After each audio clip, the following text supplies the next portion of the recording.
২৬শে বাঁকুড়া জেলার ১২টি বিধানসভা কেন্দ্র ঘিরে তৃণমূল কংগ্রেস ও বিজেপির সম্ভাব্য প্রার্থী তালিকা নিয়ে রাজনৈতিক মহলে জোর জল্পনা চলছে। কারা টিকিট পেতে পারেন, কারা বাদ পড়তে পারেন, আর কোন কোন কেন্দ্রে চমক অপেক্ষা করছে, এই সব নিয়েই চলছে নানা আলোচনা। সমস্ত তথ্য ও বিশ্লেষণ জানতে শুরু থেকে শেষ পর্যন্ত নজর রাখুন আমাদের বিশেষ প্রতিবেদনে।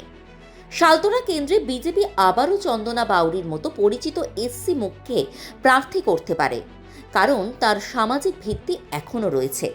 টিএমসি এখানে নতুন কোনো তফসিলি সমাজের সংগঠক বা 2024-25-এ উঠে আসা স্থানীয় মুখকে সামনে আনতে পারে। ছাতনা কেন্দ্রে সত্যনারায়ণ মুখোপাধ্যায়ের মতো পরিচিত নামকে বিজেপি পুনরায় ভাবতে পারে। তবে টিএমসি এখানে শিক্ষিত মধ্যবিত্ত ও গ্রামীণ ভোট টানতে নতুন শক্ত মুখ খুঁজবে।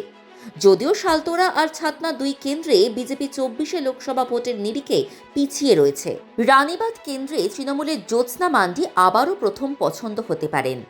বিজেপি এখানে নিশ্চিতভাবেই আদিবাসী সমাজ থেকে কোনো তরুণ বা সংগঠনের সক্রিয় নেতাকে প্রার্থী করবে, কারণ এসটি কেন্দ্রের স্থানীয় পরিচয়ই মূল চাবিকাঠি।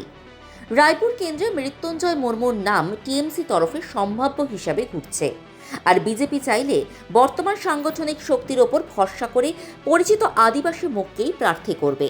তালডাংরা কেন্দ্রে তৃণমূল ফাল্গুনী সিংহাবাবুর মতো পরীক্ষিত মুখকেই রাখতে পারে। তবে বিজেপি এখানে 2021-এর ব্যবধান কমানোর জন্য শক্ত সংগঠক বা জনপ্রিয় স্থানীয় নেতাকে তুলতে পারে।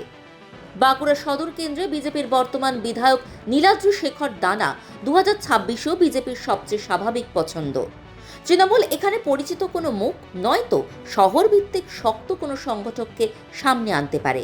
বর্জরা কেন্দ্রে তৃণমূল অলোক মুখোপাধ্যায়ের মতো অভিজ্ঞ নেতাকে আবার ভাবতে পারে। বিজেপি এখানে কৃষক ও শিল্পাঞ্চলের ভোটকে টার্গেট করে নতুন মুখ আনতে পারে, যদিও এই কেন্দ্রও টিএমসি 24শে লোকসভা নির্বাচন ভিত্তিতে পিছিয়ে রয়েছে। অন্ডা কেন্দ্রে বিজেপির অমরনাথ শাখা পুনরায় প্রার্থী হওয়ার দৌড়ে এগিয়ে থাকছেন। তৃণমূল এখানে সংগঠন মজবুত করতে নতুন মুখ খোঁজার চেষ্টা করবে। বিষ্ণুপুর কেন্দ্রে তন্ময় ঘোষ বর্তমানে তৃণমূলে রয়েছেন, ফলে তৃণমূল তাকেই প্রার্থী করতে পারে। বিজেপি এখানে দলবদলের বিষয়টি বড় ইস্যু বানিয়ে নতুন মুখ আনতে পারে। কতুলপুর কেন্দ্রে তৃণমূল হরকালী প্রতিহারের মতো পরিচিত এসসি মুখকে রাখতেই পারে। বিজেপি এখানে সামাজিক সংগঠনের সঙ্গে যুক্ত কাউকে তুলতে পারে। ইন্দাস কেন্দ্রে নির্মল কুমার ধারার মতো পরিচিত নাম বিজেপির কাছে গুরুত্বপূর্ণ। বিজেপি তাকে রাখতে চাইবে, টিএমসি বিকল্প এসসি মুখ খুঁজবে। সোনামুখী কেন্দ্রে বিজেপি দিবাকর ঘরামের মতো পরিচিত নাম ধরে রাখতে পারে। টিএমসি এখানে নতুন তফসিলি সমাজের নেতাকে সামনে আনবে।